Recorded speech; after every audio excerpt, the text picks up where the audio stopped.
¿Cómo están, jóvenes?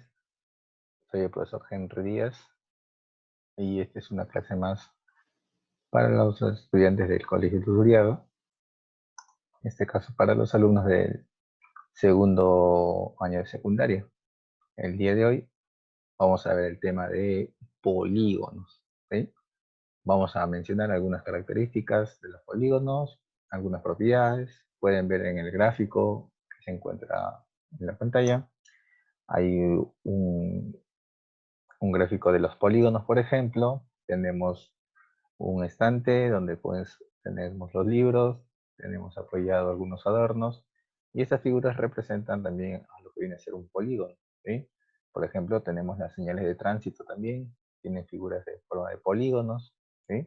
Entonces vamos a definir rápidamente algunos detalles de esta parte, ¿sí? Comencemos de la siguiente manera, ¿sí? El tema de polígonos, tenemos lo siguiente. En la figura que resulta, dice, al unir tres o más puntos no colineales. Estos puntos no colineales, dice, deben ser unidos mediante segmentos de recta. Estos no secantes entre sí, o sea, no se cortan o intersectan entre ellos. Solamente se van a unir en sus extremos.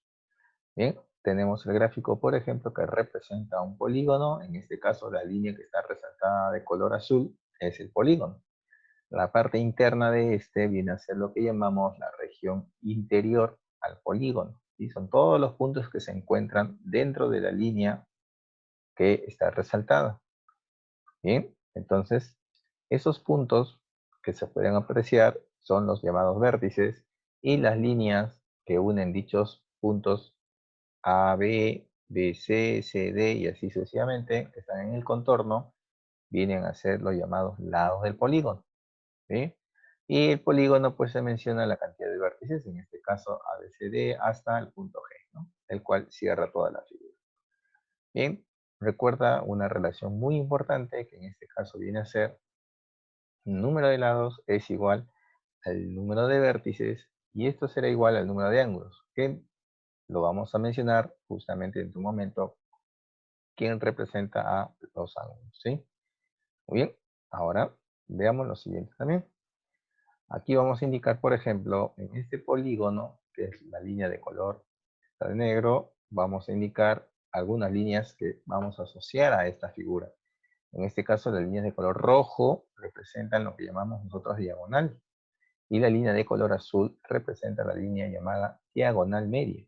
¿Qué es la diagonal? La diagonal es un segmento que va a unir un vértice con un punto del lado, o en este caso con un punto o con un vértice no consecutivo a él. En este caso, por ejemplo, puede ser este de aquí, o puede ser del vértice este otro. No puede ser ni con este vértice ni con este otro vértice. Entonces, él representa la llamada diagonal. ¿Qué es la diagonal media? La diagonal media va a ser un segmento que va a unir punto medio de dos lados. En este caso, por ejemplo, este lado con este lado pues, son consecutivos y no hay problema. Yo puedo elegir el punto medio de este lado y puedo unirlo y también se llamaría diagonal media. Entonces, la diagonal es de un vértice a otro vértice que no sea consecutivo. Diagonal media, segmento que une punto medio de dos lados, ¿sí? En este caso viene a ser esta línea. Entonces, eso viene a ser la diagonal y diagonal media.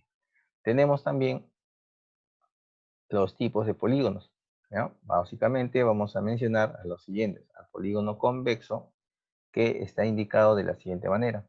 Una forma de identificarlo es mediante una línea recta colocando en uno de sus lados y si esta está hacia un lado de la línea, entonces es convexo. Otra manera de identificar es si trazamos una recta y esta corta en dos lados, entonces se llama polígono convexo. Pero, ¿qué ocurre en el caso, por ejemplo, que la línea o la recta que corta a sus lados ya es más de 2? En ese caso, por ejemplo, tenemos al polígono no convexo o también llamado cóncavo. También podemos observar los ángulos de una manera también. Si ese ángulo, por ejemplo, que ustedes observan como alfa o beta o teta, ellos son mayores a 180. Esa es otra forma también de poder identificar si un polígono es no convexo. Muy bien, algunos ángulos asociados al polígono, por ejemplo, en este caso alfa 1, alfa 2 y así sucesivamente, va a representar la medida de sus ángulos internos. Y el adyacente a este, que es suplementario, recuerda, o también llamado parangular, ellos dos van a sumar 180. Entonces aquí, por ejemplo, teta 1, teta 2, teta 3 y así sucesivamente, representa la medida de los ángulos exteriores. En este caso vamos a observar entonces que alfa 1 y así sucesivamente representa la medida de los ángulos internos y a teta 1, teta 2 y así sucesivamente hasta el último que es n, teniendo en cuenta que n representará el número de lados que tenga el polígono. Este teta 1, teta 2, recuerda, es adyacente al interno. Y podemos observar, por ejemplo, una propiedad, y ahí mencionando algunas propiedades. Por ejemplo, la suma. ¿Qué ocurre con la suma de todos esos ángulos internos? La suma de todos ellos da 180 por n menos 2. Recuerda que n va a representar la cantidad de lados. En el caso de los externos, la suma de los exteriores o ángulos exteriores es solamente 360. Ahí no se le va a multiplicar por n ni por nada. Solamente es 360. Bueno, recuerda que si es teta 1 y alfa 1 para angular, la suma de ellos es de 180. Lo mismo ocurre con teta 2 y alfa 2, ¿no? La suma de ellos es 180. Eso debes tenerlo en cuenta para algunos problemas también, ¿ya? Muy bien, entonces vamos a ir mencionando también algunos detalles más, por ejemplo, algunos teoremas. Aquí vamos a agregar algunos teoremas, como por ejemplo, la suma de los internos, como ya he mencionado hace un momento, en el gráfico anterior, es 180 por n menos 2. La suma de los ángulos externos, recuerda, 360. Y tenemos la cantidad de diagonales. El número total de diagonales, recuerda, es n por n menos 3 sobre 2. Diagonales solamente desde un vértice nos dice que es n menos 3. Y el número de diagonales medias, ¿sí?, es n por n menos 1 sobre 2. Entonces, recuerda, estas formulitas, como puedes observar, están en función de n. N que representa la cantidad de lados que tiene un polígono, ¿sí? La cantidad de lados que tiene un polígono. Muy bien, tenemos el polígono equiángulo. Esta formulita, por si acaso, es cuando queremos de una cierta cantidad de vértices. El problema te va a decir de cuántos vértices. ¿Ya? Eso hay que tener en cuenta. Pero, básicamente, estas 5 son las principales, por decirlo así, que vamos a ir trabajando por ahora. Ahora, mencionemos el polígono equiángulo. El polígono equiángulo, recuerda, es aquel polígono en el cual todos sus ángulos son congruentes. ¿Qué significa esto? Iguales en medida, ¿sí? Iguales en medida. Bien, por ejemplo, a ver, ahí tenemos un gráfico. Este polígono es equiángulo y él también. Ahí indica el ángulo en A es igual al ángulo en B y así sucesivamente. Si aquí le pongo, por ejemplo, alfa, ese se repite aquí, aquí y en todos ellos. Eso es lo que llamamos polígono equiángulo. Tenemos al polígono equilátero, lados, todos sus lados de igual longitud, ¿sí? Entonces, eso vamos a tener en cuenta. El otro gráfico podemos observar aquí, los lados están marcados iguales y aquí también están todos marcados iguales, ¿sí? Esa es una de las características muy importantes a tener en cuenta en el equilátero. No importa si el ángulo es aquí agudo o obtuso, solamente los lados. A ver, veamos aquí entonces ahora el último tipo de polígono, el regular, que es una combinación de los anteriores. Nos dice que es el polígono convexo, que es equilátero y equiángulo a la vez, ¿sí? Por ejemplo, este es un gráfico bastante conocido, es un polígono de 6 lados. En este caso, el polígono de 6 lados, estamos observando, tiene el lado L, L, L, L, L, y el ángulo teta, teta, teta, y así. Bueno, acá también, solamente para no interferir con esta línea, lo hemos borrado. Pero todos los ángulos tienen que ser, o mejor dicho, son iguales, ¿sí? En este caso, hay un detalle que vamos a resaltar, que no lo tienen los demás, es este puntito que representa el centro del polígono. Y el ángulo que se forma cuando se une con dos vértices consecutivos es lo que llamamos el ángulo central, ¿sí? Ángulo central. Muy bien. Ahora, profe, ¿siempre el polígono regular es así? No, depende del problema. Por ejemplo, hay algunos polígonos regulares que ustedes seguramente lo puedan reconocer fácilmente. Es el triángulo equilátero, por ejemplo, y es el cuadrado, que son polígonos también regulares, ¿sí? Entonces no es el único tipo de polígono regular. Muy bien, entonces aquí estamos precisando que O es el centro y alfa representa la medida del ángulo central, ¿sí? Alfa representa la medida del ángulo central. Muy bien, algunas observaciones aquí con respecto al polígono regular y el equiángulo. ¿Cómo obtener la medida de un ángulo interno? 180 por n-2 entre n. Ese es uno solo. Recuerda que la suma era 180 por n-2. Pero como solamente quiero uno, lo divido entre n. El ángulo externo es 360 entre n. ¿Sí? 360 entre n. Recuerda que la suma era solamente 360. Pero aquí es cuando queremos solamente uno. Ya no queremos todos, sino solamente uno. ¿Ya? Ten en cuenta ese detalle. Y el polígono regular, el ángulo central, como puedes ver, coincide la forma de obtener este ángulo central con el ángulo exterior, ¿sí? Es la misma fórmula, entonces coincide. Recuerda que n representa el número de lados, no te olvides. N representa el número de lados, que al final es igual a la cantidad de vértices, no te olvides, ¿ah? La cantidad de vértices es igual a la cantidad de lados que tiene un polígono, ¿sí? Muy bien, aquí tenemos una tablita donde ustedes van a observar la cantidad de lados que tiene el polígono y el nombre que corresponde a dichos polígonos. Por ejemplo, el de 6 es el hexágono, que es justamente el que acabamos de dibujar para el polígono regular. El de 8, por ejemplo, es el octógono, o también llamado octágono, ¿sí? El 9 tiene dos nombres también que puedes tener en cuenta, el nonágono o eneágono, ¿sí? Una de las dos puedes trabajar. Y así sucesivamente. Profe, ¿y qué pasa con los otros? Por ejemplo, se han salteado del 15 al 20. Bueno, si fuese, por ejemplo, 17, entonces se dice que es el polígono de 17 lados. Si tiene 22, se dice que es el polígono de 22 lados. Básicamente la tablita es justamente para estos polígonos que ya tienen un nombre determinado por la cantidad de lados que tienen. El que no esté en esta tablita, pues se mencionará la cantidad de lados y luego el polígono correspondiente, nada más, ¿sí? Entonces eso hay que tenerlo en cuenta.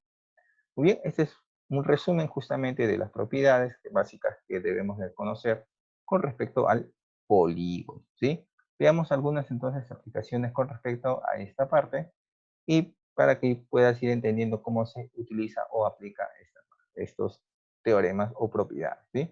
En este caso dice, determina el número total de diagonales del pentadecágono. Profe, ¿qué es pentadecágono? Recuerda que el pentadecágono es el polígono de 15 lados, ¿sí? Recuerda que el pentadecágono es el de 15 lados. Como dice el número de diagonales, recuerda la formulita n por n menos 3 sobre 2. Entonces el 15 se reemplaza en la formulita que es 15 por 15 menos 3 sobre 2. Y sacando mitad, bueno, acá es 12, recuerda, entre 2 es 6. 15 por 6 es 90. Quiere decir que este polígono de 15 lados, que no necesariamente tienes que dibujarlo, va a tener 90 diagonales. ¿Ya? No te olvides. Entonces, hay que tener en cuenta ese detalle, ¿sí?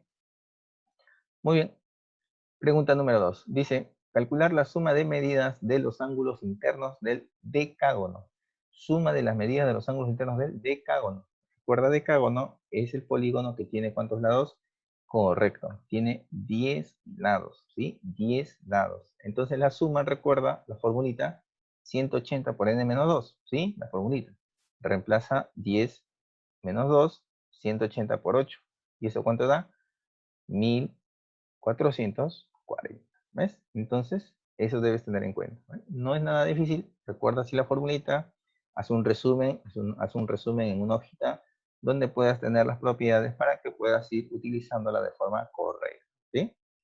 Muy bien. A ver, veamos otro ejercicio más. A ver, para que tengan la idea de cómo ir utilizando las propiedades.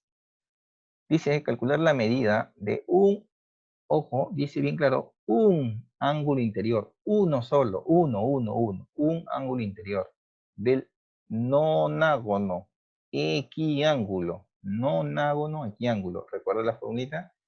Muy bien. ¿Cuál es esa formulita? 180 por n menos 2 sobre n, ¿sí? Sobre n, no te olvides, ¿sí? Sobre n. Profe, nonágono, nonágono. ¿Cuántos lados tiene el nonágono, profe? Ah, no te olvides, nonágono, 9 lados, ¿sí? 9 lados. Muy bien, sea gamma la medida de un ángulo interior. 1. Entonces, la formulita recuerda 180 por n menos 2 sobre n. Reemplazamos el 9, ahí está. 9 menos 2, entre 9, obviamente. Sacando novena, es 20. ¿Y 20 por 7 cuánto es? Correcto, 140 grados. Entonces, uno solo, un ángulo mide 140. ¿Sí? Entonces, esa es la manera, ¿ves? Tienes que tener en cuenta el texto y con la fórmula que ustedes tienen que tener a la mano, ¿sí? No te olvides. Muy bien, aquí tenemos otro ejercicio. Dice calcule la medida del ángulo o del menor ángulo formado por las prolongaciones de los lados AF y D del hexágono regular. O sea, en este caso hay que dibujar, ¿ves? Ahorita solamente hemos visto problemas donde hemos reemplazado. Pero en este problema ya no voy a usar fórmula, por lo menos no tan rápido. Hay que dibujar primero, porque hay que prolongar lados. Entonces hay que dibujar, ¿sí? Pero no te preocupes, esto lo vamos a resolver también en la clase, obviamente, ¿no? Esto ya lo vamos a resolver en la clase. Esa va a ser tener la resolución ahí de la pregunta número 4 en la clase. Y estas dos aplicaciones más, ¿sí? Estos dos ejercicios más, también, mira, ahí tienes algunas preguntas ya diferentes, ya se está combinando. En la pregunta 6 también, son ya preguntas de forma diferente, que también vamos obviamente a utilizar propiedades y lo vamos a ir explicando en la clase.